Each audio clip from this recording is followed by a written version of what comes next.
if you're willing to do the work on yourself, you can get anywhere you want to go. I truly, truly believe that. On your podcast, you talk about unfucking the transition. What does that mean? I'm not trying to be an influencer or a thought leader. I just want to be the guy that I didn't have when I got out. You have to sit with yourself and you have to tune out literally everybody else. For someone listening right now who feels stuck or lost in their own transition, what's one small step that they could take today? Hi, I'm Stephanie Holman, an Army veteran who served in the Medical Service Corps.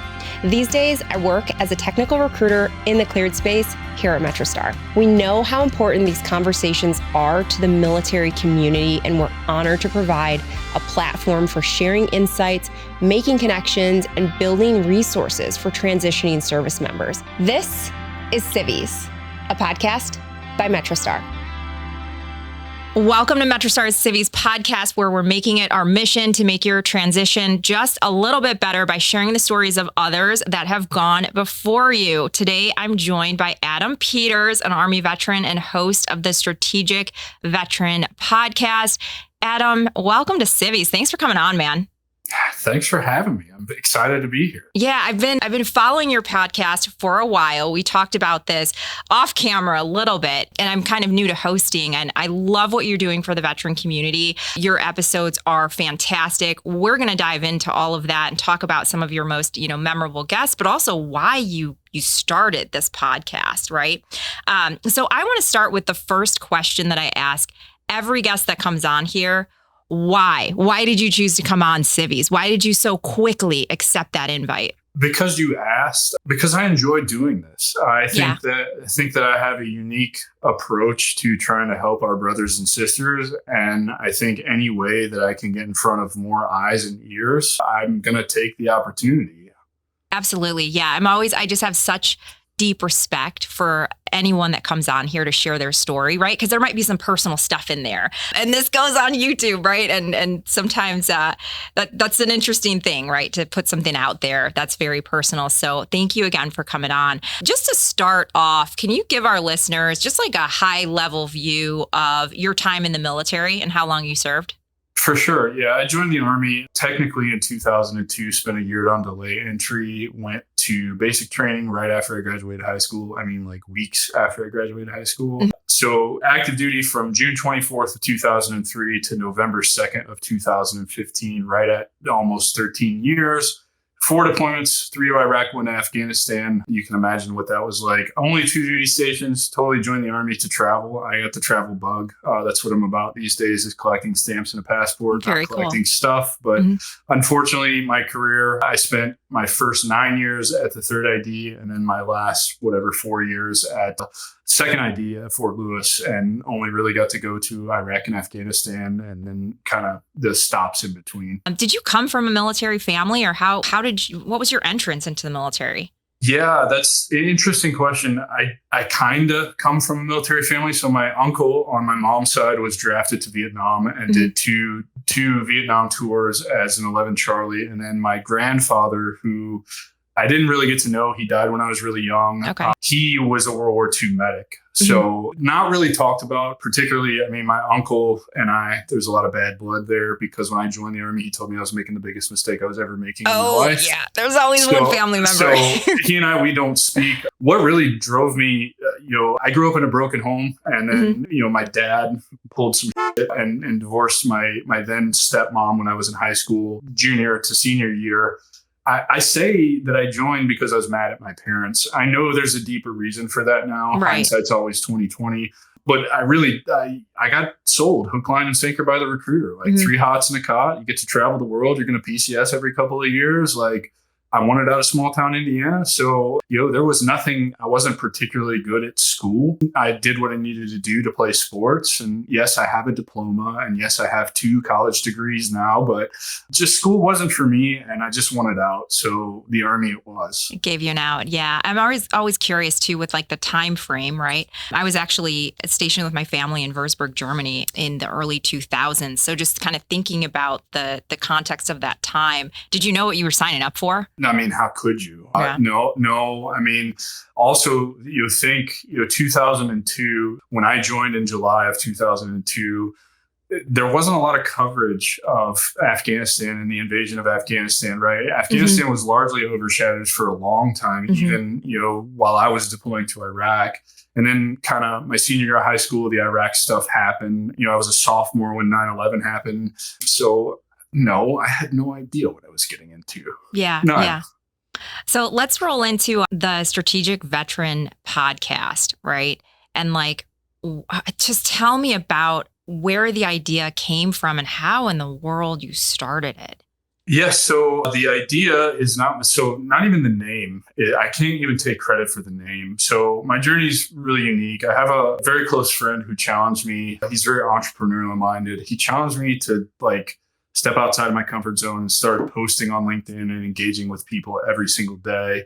And, I didn't know what I was doing. So long story short, I met a bunch of people, joined a couple masterminds, started learning more and more about how to build a business, a digital business, and was encouraged by a mentor to reach out to people in your local community, local to you, that that are creating content on LinkedIn that resonates with you. So the credit for the podcast and starting the podcast actually goes to Mike Romaine, who is the newsletter creator on LinkedIn. And I reached out to him, asked him if he would meet me in person, and so I could learn from him. And he agreed. So I spent a Sunday afternoon for probably 4 or 5, 6 hours walking around Disney Springs, getting a masterclass in all things really email list, but really business also. And one of the first things he said to me, because he checked my LinkedIn profile before, we met up or whatever, is that, 15 minutes, the first 15 minutes, he's like, dude, no offense, but you're not the guy that's going to get his message across sitting behind a keyboard. Have you thought about starting a podcast? And I was like, well, I can do that. Yeah. Let's do this. So that's how the podcast came about. And then the name actually came from one of my followers on LinkedIn. And I apologize. I don't remember who that was, but it was in the comments section and we were tossing around ideas and the dude just said, you should be the strategic veteran. And I was like, yeah, that has a ring to it. Let's roll with it. Yeah. Yeah. So just kind of high level, what's the podcast about? I originally started it. The idea behind it for me was the path back to purpose for veterans is through entrepreneurship.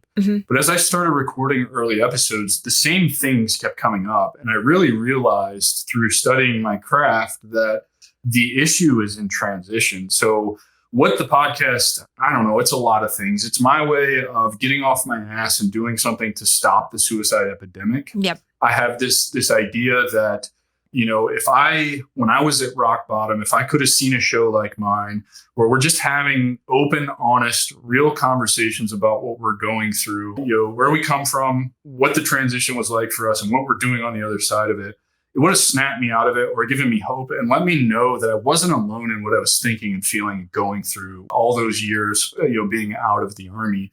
And then, I don't know, I just want it to be an example of hey, if a dumb infantry guy can do something like this and have an impact, so can you. So that's really what it is. Part of it's cathartic for me. It helps me work through my own. And it's I don't know, it's fun. I just enjoy it. That's what it is. Yeah. So did you enjoy it from the beginning or did you start enjoying it more when it kind of came together, right? You're learning the editing pieces, you're getting more guests, your audio equipment, all that stuff. Was it hard in the beginning? Because people are going to want to know, right?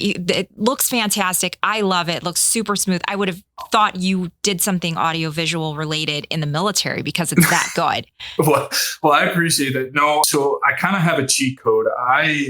Shortly after I got out of the Army in Washington State, some of my civilian friends, Jimmy, who is no longer with us, he passed in a motorcycle accident. He reached out to me out of the blue one day and said, hey, man, I hear you like football. I like football. Let's talk into microphones about fantasy football. And I've been in the same fantasy football league for almost a decade now. It's a high money league. And so for 2 years, he and we did just a terrible version of a fantasy football podcast. Yeah. And I didn't know anything about marketing or how to grow a podcast or a business. I think probably to this day, we might even only have 200 downloads in 10 years. It was just our friends who would listen to it. Yeah. But they all said the same thing that you're saying. You guys are actually good at this. You're knowledgeable about what you're talking about. Right. And so No, I don't have a background in any of that. We didn't do video at the time. It was just audio. I just had Libsyn and was just literally no editing whatsoever. We would record on Monday night after the Monday night game. I would go home and do all the processing, get it uploaded so that it was live Tuesday morning at like 6 a.m. so that before the Thursday game, everybody could like make some changes when the waiver wire opened cool. and all of that. And so everything's self-taught. Was it hard? I don't know. That's relative, right? Like if you're determined to do something, then no, it's not hard. It's just the things that need to be done. My opinion on starting a podcast is it's never been easier. You all have the tool in your pocket to start a podcast today. Everybody has some type of Bluetooth headphone. Their smartphone I'm using that as my camera right now. Right. You know what I mean? For a prime example. And so you don't need fancy stuff to get started. So no, I don't think it's that hard. Yeah, I'm always curious because I know there's going to be listeners out here. They're going to look up your podcast and they're going to think the same thing that I did, which is like, whoa, this looks fantastic. You put a ton of time and, energy into it. And they're going to wonder how easy, that was or not. And did you trip through it? And it sounds, I like what you said about basically we all have a supercomputer in our pocket, our iPhone or something comparable to look all of this up. And if you want to go after it, go after it. It doesn't sound like you really let fear hold you back. You can tell me. No. Yeah. Is there an element of fear that goes into it? Yeah. Do I want my face all over the internet? Not necessarily. Yeah. It's kind of weird. It's a super uncomfortable thing. And I'll tell you, this is going to surprise a lot of people. I don't listen to my own podcasts. Really? At all. Yeah. I really don't. My editing process is super simple. I take out of StreamYard, I take the local audio and video recordings, I throw them into Final Cut. And whoever is talking, that's who's on the screen. And I cut out the silence of the other one. It's really simple edits. There's no, you've watched, there's no transitions. It's literally just flip back and forth. So whoever is talking, I try to make it so that they are front and center on the screen. Plus, it's not for me. You guys don't need to see my face. You need to see whose story I'm trying to help tell on the screen. And so really, it's as simple as that. I then, export it and then upload it to where it needs to go. That's it. Yeah. Well, again, mad respect for that because I just show up to Civvies. You guys can't see our AV team. Oh, I'm sure your AV team's probably like kicking themselves right now. Like, no way that's all this. Yeah, they do so much. I call them the magical elves that do amazing stuff with the editing. So tell me about the guests that you've had on. Obviously, I've listened to a lot of the podcasts. I have ones that I can think of who were really memorable. A lot of heavy topics. One episode, I literally teared up. I thought it was so beautiful how authentic this woman showed up and told her story and what she had gone through. But have you had any guests that have just really stuck with you afterwards? They all kind of, I'm over 150 of these at this point. Yeah. So, I don't want to single one person out because they all mean something to me. I'd say probably my most memorable one is one of the earlier ones, episode 4 or 5, Rod Blanc, when he talks about, being a Navy commander and going through throat cancer. And, that's when I didn't know what I was doing and still doing, 2+ hour long episodes. So we were really diving deep into that. That one stands out to me. The one with Adam Bird, who is the founder of Heroes Media Group and my podcast host network. He's a mentor to me. So that one's obviously memorable for me. I've had John Daly on, who is, Detachment 1 and kind of helped found MARSOC Marines. I've had Tom Spooner on, who's a Delta Force guy, cool. which for me, as an infantry guy, that like those dudes are, God, right? They're next level. But it was awesome because we didn't even talk about that stuff. We talked about what he's doing with Warriors Heart Healing and how he's giving back to the veteran community. And they're all just so memorable. It's, all the women, every single woman I've had on who tells their MST story and what they actually went through has been super enlightening for me because coming from an infantry world where women weren't allowed in infantry yet, in my time, I didn't see all of that stuff. Like, in fact, it was kind of the complete opposite. We were always taught stay away from women in the military because they'll ruin your career. And so, it's interesting for me to get all these different perspectives, but I love all my guests, all of them. Yeah. Yeah. That's, I just say the number of episodes that you've done again. It's somewhere, I think I've released at this point, like something between all the lives, the transition talk series that I ran for a little bit. It's like 130. And then I have another 20 that just haven't been released. I just recorded 2 more today. Recorded 1 yesterday. It's never ending. Like, I'm not going to stop doing this. Yeah, no, it's awesome. And I hope you get more visibility. Again, when I tripped on it, I was like, whoa, there's more. It just keeps going. Like, who is this guy? How does Adam, have this time? I do want to ask, so specific to military transition into a civilian career, just some like high level things. What have you learned from the guests that you've had on that have talked about that transition? Yeah, I've learned not to take the first thing that comes your way. I've learned. Ooh, that's a good one. I've learned that what TAP is selling is a lie. And I think that's the biggest thing, right? So particularly on the enlisted side, if you're a combat arms guy, in particular, my era, the GWAT era, going through, I tried college twice when I was in. And each time would have to drop it because op tempo, going to the field, no internet access. In fact, the first time I tried it, it wasn't even online. We had actual hard books and these like bubble, like fill in paper things that you had to do. And so what I've learned is just, it's not as simple as use your GI Bill, go to school, get your 4-year degree. You're a veteran. Everybody's going to want to hire you. Congratulations. You'll get a 6-figure job. You're successful. Right. That's the lie. That's priming our brains to expect something when we get out. And I think also one of the other big pieces is if you do land that ideal career role, however, it's not at the position you think that you are entitled to because of your leadership or whatever, you need to take that step back and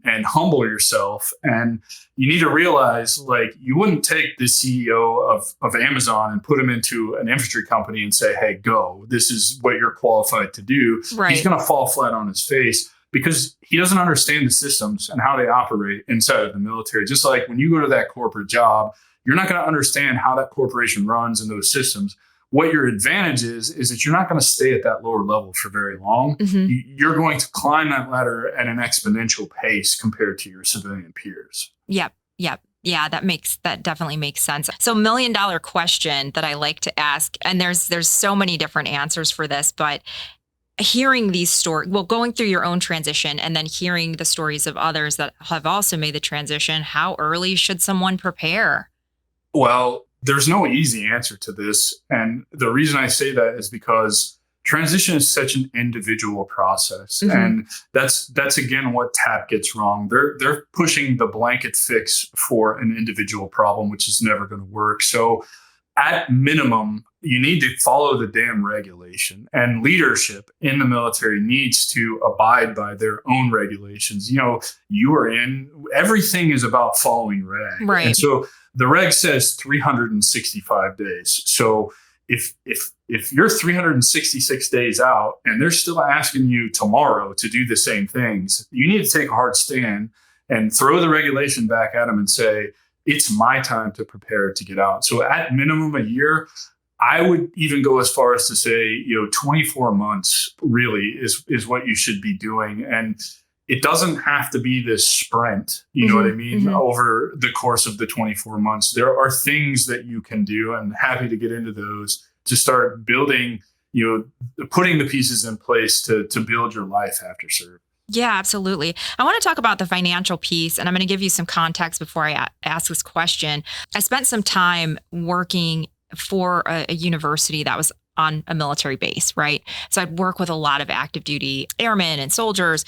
And a lot of times folks would come in a panic because they were getting out and it wasn't something they foresaw for whatever reason. I don't know the specific details, but they didn't know what to do next. The only thing they knew was, okay, I need to immediately enroll in school and start using my GI Bill to live on BAH, right? Or at least have their housing paid, right? And so that was an eye-opening experience for me because at that time I wasn't in the military yet, but I had naively thought like, all military folks are financially prepared for the transition. So what are your thoughts on that? Well, I mean, if you look at my story, financially prepared, not even close. I couldn't have been because, from 18 years old to 30 years old, I was deployed every other year for all intents and purposes, there's some breaks in there. I didn't have a dwell time longer than 11 months. We'll just put it that way. Okay. So my mentality going to Iraq back to back to back, getting stopped, moved to get sent to Iraq again, and not given it, that I just wanted the PCS to go on another deployment with a different unit. Mm-hmm. My mentality wasn't save money. My mentality was like, I'm going to live my life like for the now, because I, as an infantry guy, am not sure that I'm going to have a tomorrow or see the end of this deployment. And, I could wear KIA bracelets up to my elbow, with guys who were doing the same thing. And, they ended up, unfortunately, being right. Like, enjoy your life now. So I don't even know where I was going with this, but I didn't save money. It wasn't a thought for me. And also carrying the mentality, my career ended at almost 13 years. Mm-hmm. I was going to go to 22. So this year would have been the 24th of this month is supposed to be my retirement. Wow. So, when you speak about it like that, like I didn't plan for the future, because I thought, either I'm going to die overseas, as morbid as that is, or, I'm going to make it through these, eventually this war is going to end, like, whatever. Mm-hmm. And I'll figure it out on the backside, or I'll reach retirement and I'll have a steady income when I retire. Yeah. Gosh, that's so powerful. And I appreciate you sharing that, because you're right. I mean, I think in that environment, that's a fair mentality to have, is like, you might not go home. So why not enjoy your life while you have it? And obviously knowing folks that didn't come back either. So that makes more sense with the financial, preparedness as well.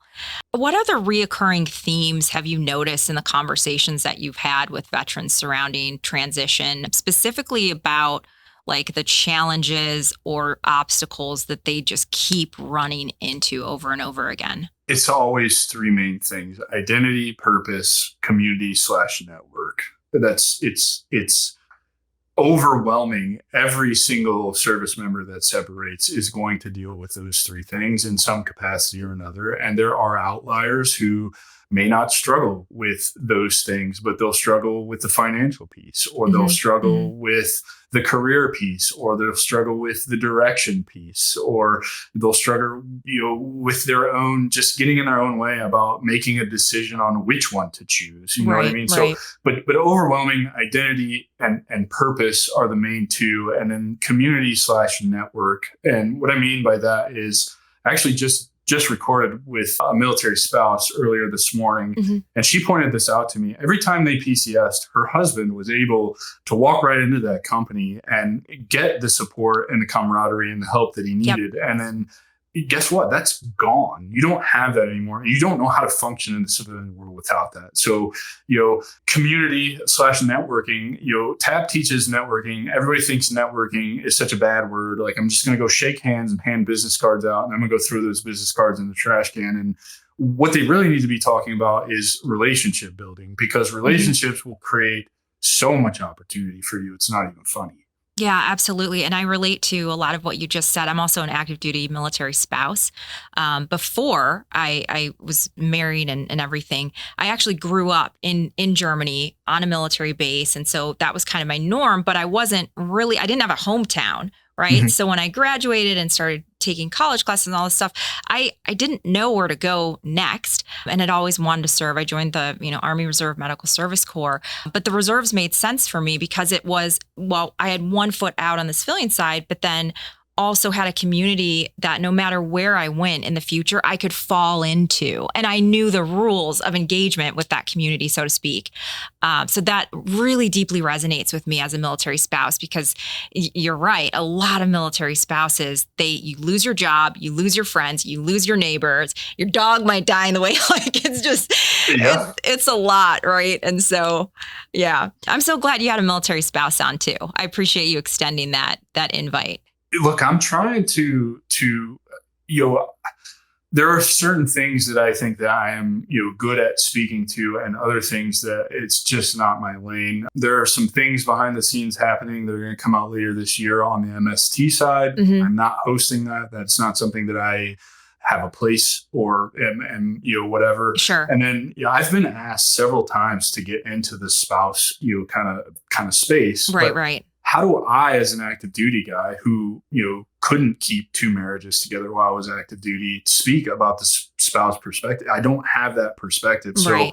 anytime somebody's willing to come on and just share their perspective and trust me enough to help them tell their side of the story, then of course, why not? Like, because I'm not dumb. I know this affects the spouse as much as it affects the service member. Right.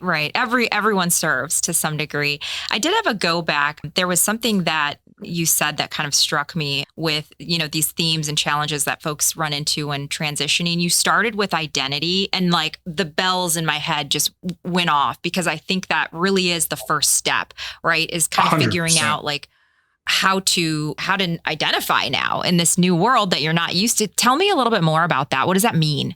Yeah, so I always use myself as an example. And for those of you who know me or have listened to my show, you're probably sick of hearing this, but I'm going to continue to beat this dead horse. I joined the military at 17 years old, spent a year being pre-programmed before I went to basic training. Then I went to basic training at still barely 18 years old. I think I was 18 and like 1 week old when I went to basic training. So let's start from the beginning. I went from, the authority of my parents to the authority of the military. Mm-hmm. Doing that at a time where, we're deployed all the time, right? So war is happening. So my identity becomes be the best infantryman in support of the global war on terror for the United States Army that I can. I didn't have 4 years of college to go, live in a dorm or whatever and develop my own identity, because living in the barracks is not anywhere close to living in a dorm. Mm-hmm. You're still training, you're still bound by rank structure. And at any point in time, and this happened multiple times, your squad leader or your team leader is going to show up and he's going to smoke the dog crap out of you and read chapters of a book to you for his own entertainment. So your identity really becomes all about the military. Mm-hmm. And you do that until you're 30 years old. And then all of a sudden, poof, it's gone overnight. Right. Well, when did I have a chance to develop any kind of personality or identity outside of what I had been training for the last 13 years? Yeah, you don't. So how did you? Is that something you're willing to share? Where do you even start? I really don't know how to answer that question. I mean, it's a combination of I fumbled around for 8.5 years until Heroic Hearts picked me up, sent me to Peru to do ayahuasca. And then on the other side of that, I put in the work to understand that I guess this is where it gets controversial. I don't believe, the narrative that, we should go to college, get a degree, and then get a job. I think we all make our own path in this life, and we all have the freedom to do that. Mm-hmm. And so I don't believe in playing in society's box, but I listen to all the noise, all the outside influences tell me you should be doing this. You need to be doing that. And so I think in order to figure out who you are as a person, and this is just my perspective, and I'm sure a lot of people are going to disagree with this, you have to sit with yourself and you have to tune out literally everybody else, your wife, your kids, your parents. It starts with you. And once you figure that out for yourself, all those other things start to take care of themselves. They start to fall into place where they should be falling into place. And that's not saying that there's a rank and file or a pecking order to any of this. It's just you have to put less energy into managing those things. You can't be everything to everyone, but you can be everything to yourself. Yeah. Follow-on question to that is, I think what you just said is super powerful. You have to have the ability to sit with yourself. Yeah. Do you think most people can? I mean, this is like a looking in the mirror type of situation, and there's fear. Fear is part of that, right? You got to take a real hard look at yourself. I think everybody can. I think more people aren't willing. I mean, stop running away from that, because it's going to follow you. You can't run far or fast enough away from it, because no matter where you land, it's going to follow you. It's always going to come back up. So I think that every human being on the planet has the ability to look inward and have those conversations with themselves. However, most aren't willing to do it. Yeah. But it sounds like you got through some of the discomfort, right, of that process of really kind of sitting with yourself, your thoughts, and thinking through, like, what did you want to do next? Yeah, well, ayahuasca definitely helped. So I call it a cheat code, but it's only a cheat code if you're willing to put in the work before and after as well. I still have to I still have to sit with myself. I still have to check the own narrative in my head, my internal monologue. It has to be kept in check. And I have to evaluate like everything that I'm doing. Am I living a life that, I want to be living? Am I moving in a direction that I want to be moving, or am I letting others move me in that direction? Ooh. Oh, I almost want you to say that again, but I got it. Geez. Yeah. That's just super powerful. What do you want veterans to take away from listening to your podcast? I just want them to know that you're not alone in what you're thinking and feeling. Like, it's actually common. I mean, we all are going through it, and you don't need to shoulder that burden by yourself. Even if all my show does is, just be the place that you go to start that internal work and change that narrative in your head. If my show can be that moment for somebody that, is thinking, I don't know who I am. I don't know what my purpose is. I don't want to be here anymore. I just think maybe it's time to go end it. Maybe take a look at the 126 or so that I've put out to this point, and just, invest the hour to listen to the conversation, to see that, like, this person has a completely different background and grew up completely different place than I did, right. Served in a completely different branch, but still went through the same thoughts and feelings that I'm going through. Yeah. We talked about this a little bit earlier off the air, but I was just personally curious because I've listened to a number of your episodes, and it's very, very powerful storytelling, human storytelling, and significant events, involved in that. And just, I was wondering about your own self-care, right? How you're able to show up and hold space and such respect for someone's story, to be able, to tell it in the way that you do, and just kind of how you navigate through listening to those tough topics. And you said something really interesting about your own kind of healing and the cathartic piece to that. Yeah. I mean, it's healing for me to be able to, first of all, you have to understand, I mean, no matter what you think of the guests that I have on or how impressive their stories are, it's still a hurdle they have to get over to come on, knowing that I'm going to be putting this on the internet forever. Yeah. Right. Yeah. And so there's a mutual respect that goes there. Like, I'm putting myself out here by asking you to come on my show and tell your story, but you're also putting yourself out there by coming on and telling your story. And I don't know, it just allows me to have conversations with buddies, about similar experiences and work through those. And, at times I get to give them advice and help reframe some things for them that they may not have figured out, and vice versa. They get to come on and reframe things for me and help me move in a different direction and not beat myself up or unlock something else for me. And so it's just a cathartic process. It's so much fun. And I don't know, part of me is I think I just like talking to people. Yeah, absolutely. You're really good at it. You're really good at it. From like a human experience perspective, do you think we're more alike than we think we are? 100%. Yeah, yes. There's unequivocally, yes. We're more alike than we think we are. We are all connected, whether we realize it or not. And, the sooner we realize that, I think the sooner we all start to heal together. Absolutely. Well said. So we talked about the podcast, guys. Please go check this out. I'm not lying to you when I said I literally, well, maybe MetroStar won't want to hear this, but I lost a few hours of my work life to just listening to your episodes. And it's a lot of just beautiful human storytelling, which I appreciate. Tell me about this upcoming veterans retreat that you're maybe in the process of planning.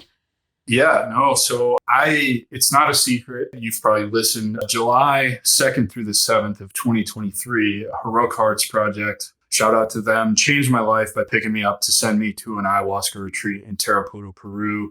And Jonathan and Kaisa were the two facilitators that, are there and help you go through ceremony and teach you some things and run the yoga programs and, all the other stuff that goes along with the retreat. And so, very open and honest about that changed my life. I went down there, the scale said 311 pounds. I'm sure I was well more, 320, 330 probably is what I weighed. Since then, everything that I've built has been on the other side of that ayahuasca retreat. And very cool. I lost 100 pounds, and I'm probably Wow. more physically fit than I've ever been in my entire life at 40 years old.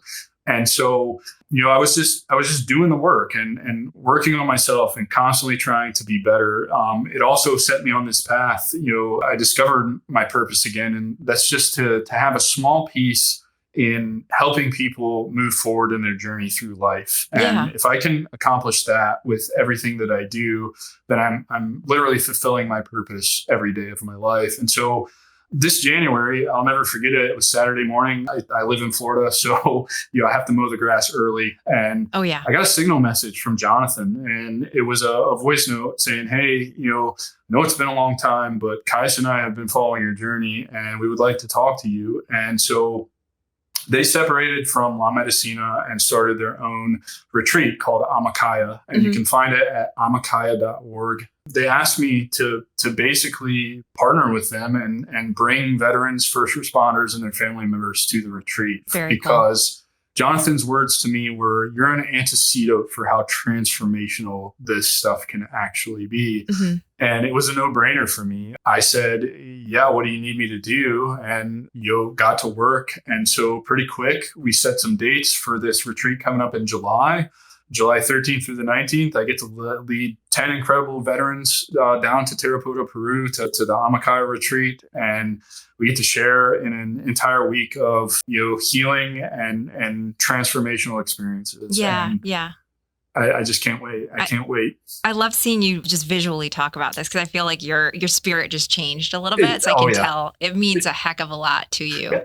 How could it not? I went from, riding a Harley every day thinking, this all ends if I run this thing into a tree at 120 miles an hour or whatever, to, just understanding that really what it was is I love and respect myself now. I didn't have any love or respect for myself before. I was consumed by darkness, and I restored that balance, and I have purpose. And I really believe this is a huge part of my purpose, is to lead people to a healing modality that has widely been regarded as taboo or woo-woo or crazy. I think it's been intentionally hidden from us by big pharma and big food, and we don't have to, go into all that. That's not the platform for that. But I just feel like it's my responsibility to partner with these two incredible human beings who helped change my life and help change others' lives in a safe, vetted manner. Because as plant medicine gets more popular, and more mainstream, you're seeing it happen. There's retreats popping up in the United States. They're just my personal opinion, and this is not meant to be a blanket statement, because I'm sure there's great people out there doing great work, but the medicine doesn't grow here. They don't have people, healers, that go off into the Amazon rainforest for years of their life and take this medicine and work with this medicine and study it. And I think it's just a money grab. I really think that's what it is. And I don't want people to fall victim to going to these overpriced retreats, not knowing what they're going to get. Like, I want fair point.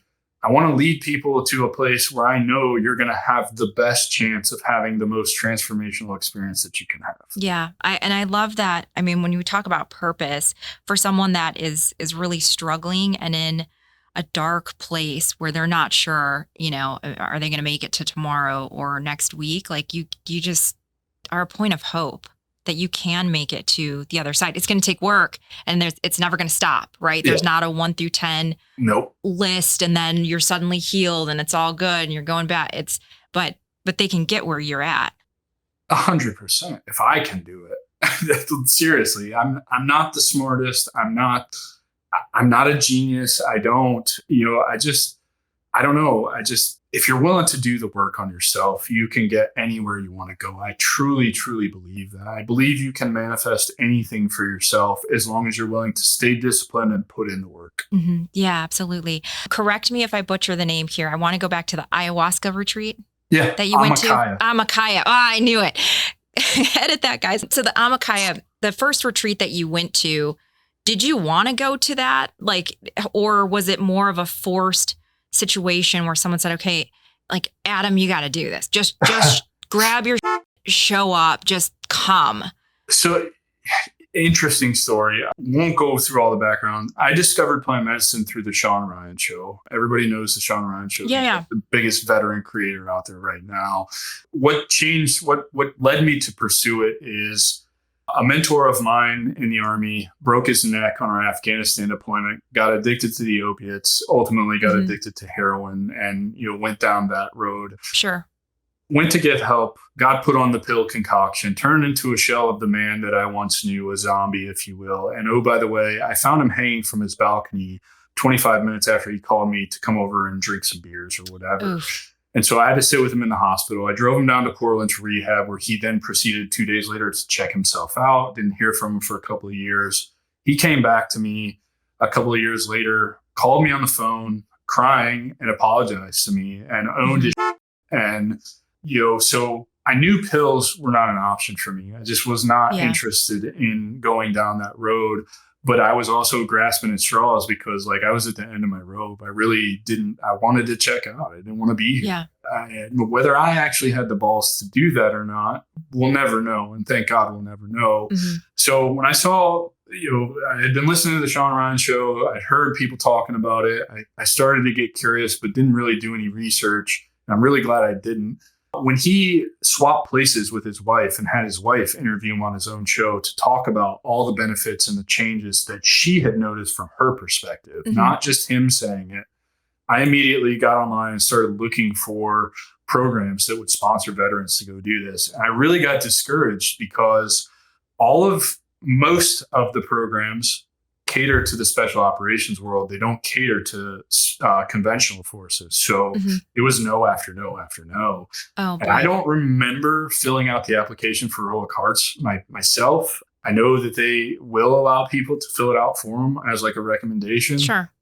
I'm not saying I didn't or did. I just don't remember. But either way, I got the phone call. I got the intake appointment. I got to go. And it changed my life. And, that's what we're trying to do with Amakaya is eventually it's going to be hopefully free to veterans, first responders, and their family members. And we're going to make sure that nobody has to struggle to find a vetted resource in the plant medicine space like that. Yeah, absolutely. If you don't mind me asking, what was your support structure like when you were looking for, a retreat or resources or navigating VA stuff? Were you married at this time? Are your parents what is your support system? Yeah, so definitely married, but my current wife, she doesn't know anything about the military. We met long after I had separated, and so she doesn't have any idea how to navigate all of that. In fact, she's been with me to a couple of VA appointments and is disgusted at how we're treated, and it'll set her off. Largely, I was my support system. I had moved from Washington State. We were down here in Florida. I had a foray into the insurance world, which led me to make that move across the country. That didn't work out. I actually went broke doing that. So I shouldered all of it myself. I really did.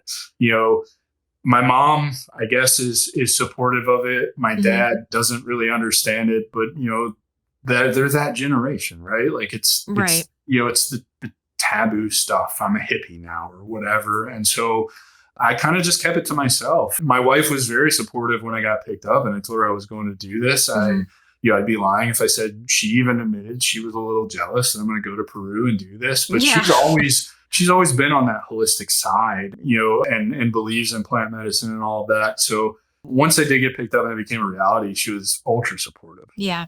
Any tips for someone that is navigating their transition or medical stuff, emotional, health, well-being, that's navigating it alone?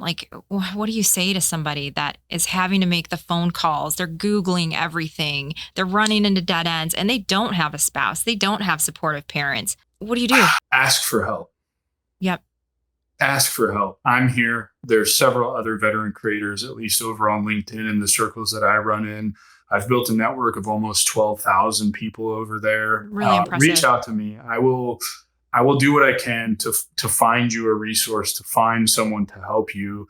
Don't shoulder it alone. It's the worst thing that you can do. So just ask for help. I promise you, it's not it's not as bad as you think it is, or you've been led to believe that it is. It doesn't make you weak. In fact, it makes you stronger, knowing that you have the ability to ask for help.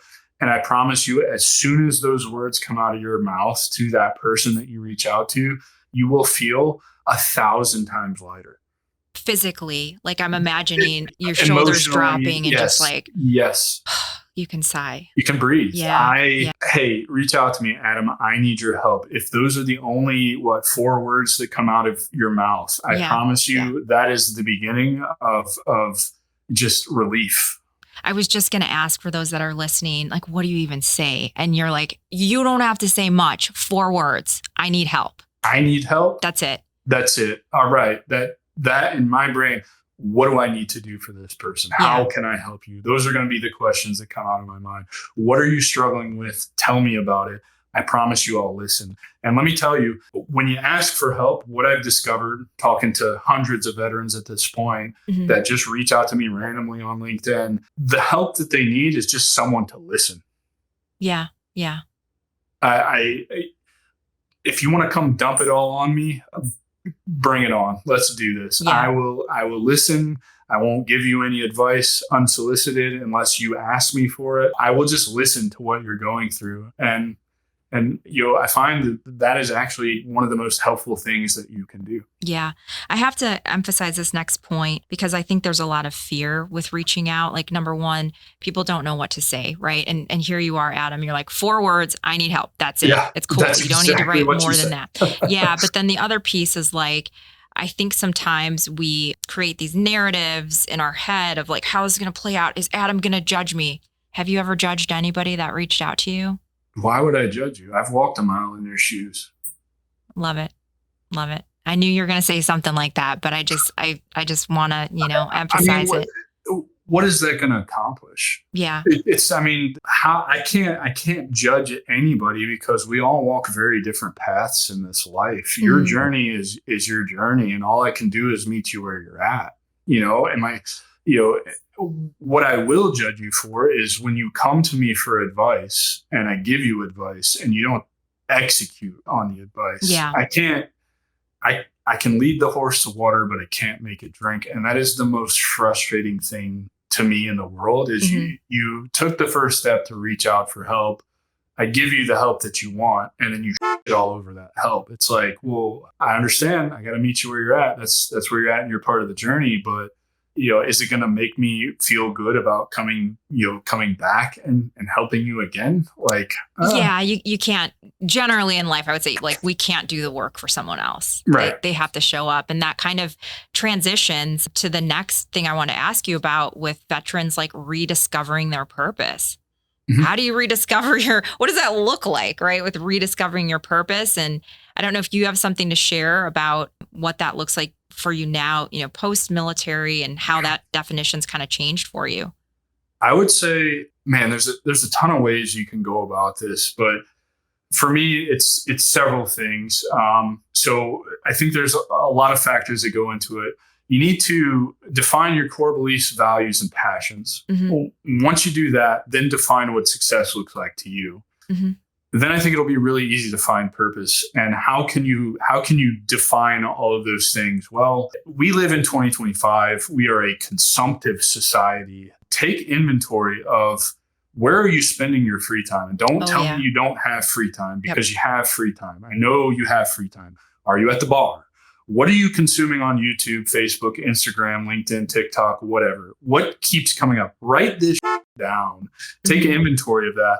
And the one thing that comes up the most is probably something you're pretty passionate about, and I bet you can find purpose in.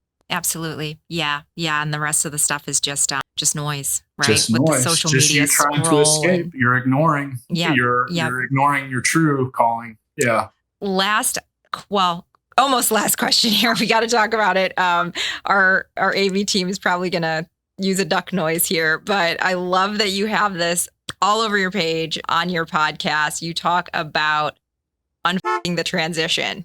What does that mean? I don't know. I think I think it just means that like I'm just here to be the guy that you didn't have. And I really mean that. There's no reason for people to get out and make the same mistakes that me and so many before me and with me have made. And so just unpacking the transition means I'll listen to your struggle. I will point you in the right direction. I will get you resources that I have access to. And, I found that I'm really good at connecting people. They call me a super connector or a super networker. And so there's a really good chance that I have access to somebody who can get you to where you want to go. And I guess that's what I mean by unfucking the transition. Yeah. I can't take credit for coming up with that. I'm just an unfiltered guy I'm just an infantry guy. This is how I talk. And that word comes out of my mouth a lot. And I'm sure in some comment or some post somewhere, I said something like that. And then Soft Bachman is my brand guy. He created all my logos and stuff. Cool. He then immediately in my DMs sent me the Unfuck Transition logo. And so I just started signing into my posts like that. And is it good for the algorithm? No, it kills my reach, but apparently my message is still getting to where it needs to get. Yeah. And so that's what it's about. I truly do want to be the guy I didn't have. And I give so much of my time, which is probably going to change here in a little bit. I might have to come up with some kind of coaching program or something like that where, it costs a little bit of money to get some of my time. Yeah. But, because I can't sustain this forever as I continue to grow. But I've got enough content out there. I've got enough posts out there that I think provide a ton of value. I see the DMs all the time. I even posted about it yesterday. Just don't make the same mistakes I did. Ask for help and I'll help you navigate this thing that's unlike anything you've ever done before. Yeah. I think what really sticks with me is like someone out there, has gone through this before. So like you don't have to make the same mistakes. Like you said, you could skip a few steps, right? And you really can move on a little bit faster. Couple last questions here. What's something you wish you could go back and tell yourself 1 year out from transitioning out of the military? Ooh, that's not really a fair question because I was doing exactly what I thought my dream was 1 year out of my transition. I was in flight school. I always went. In fact, cool. When I joined the military, I actually talked to the Navy and the Air Force first, and they told me to kick rocks because I wear glasses. Yeah. So when I found out I could fly in the civilian world, I was happier than a pig. Like I was like, this is my dream. I would say, what could I tell myself? I would tell myself that I am capable. I am smart. I would really harp on the love and respect yourself because without that, you're destined to fail at everything that you try. Right. You have to have that foundation. I would definitely agree with that. For someone listening right now who feels stuck or lost in their own transition, what's one small step that they could take today? An actionable item, no pressure, Adam. You got me with this one. I would say right now, today, look inward, sit with yourself, ask yourself, why are you stuck? I talk about this quite a bit. That gut feeling, if you're working that job or in that place, that tells you something's off. That's your intuition telling you you're not in the right place. So I would encourage you to explore that. If you wake up every day and you've got that knot in your stomach about going to work, you just hate it that much, maybe don't go to work today. Maybe sit at home in front of a mirror with your eyes closed or whatever and explore the root cause of that feeling that you're getting. Yeah, that's excellent advice. I've heard something similar with like journaling, like you just write your thoughts. Yeah, you down, can write your thoughts out there. I mean, we're entering the AI era and things are fundamentally about to change. Go dump your thoughts into a ChatGPT context window and have a conversation with yourself. Oh, okay. Yeah, might be a good one to try. It is a good one to try. And I learn new things about myself every day. She's like, have you considered this, Adam? Yeah, I love it. Yeah. And make sure you ask it not to coddle you because it'll coddle you. But, no, I want to be coddled. No, you don't. Tell me I'm pretty. Tell me. All right. Finally, how can people connect with you? How can they find you? Yeah. Main platforms, LinkedIn, Adam Peters, the strategic veteran. You can probably Google Unfuck Your Transition and that'll come up. You can find the podcast on YouTube, Spotify, Apple Music. I'm sure it's on Amazon and all the other podcast platforms you've probably never heard of. My website, thestrategicveteran.com, it's kind of out of date, so please don't judge me. I'm a one-man show here, and I've got my hands in a lot of things. That's my own fault. You can find me on Instagram at Pete0585. Don't have a very big following there. In fact, never really on it. I do have a Facebook business page for the Strategic Veteran. Don't really do much with that either. These are all, look, prime example, like I want the podcast to grow. I want it to reach more people, but I'm not doing the things that I need to do to make it grow. So look, I'm just as human as all of you. I do make mistakes. I don't get to things. I put things off. So, let this be a lesson. Like, I'm not a perfect human. I still have things that I could do better, but LinkedIn and the website are probably the two easiest for everybody. Very cool. I'm sure our listeners will reach out to you. One last question, just to run this home again. If someone is struggling, what do they need to reach out to you with? 4 words. I need help. Love it. Thank you so much for being here, Adam. It was awesome learning more about your story, your journey into the podcast world, and now this retreat stuff. I'm definitely going to be watching on Can I give one LinkedIn. more thing? Yeah, absolutely. So our second cohort dates are set. We set them yesterday. So if you are interested in a plant medicine retreat to Peru, we're running the next retreat September 20th to 28th. Okay. So hit me up, reach out to me, DM me on LinkedIn, or go directly to amakaya.org and you can contact them to get your intake set up through the website. This is an ongoing thing. We're going to continue to try and run these every single month until Amakaya doesn't want me anymore or until I die. So okay, don't die. That's my request. Okay. All right, Adam, thank you again for being here. Just super, super appreciative of your time. Thank you.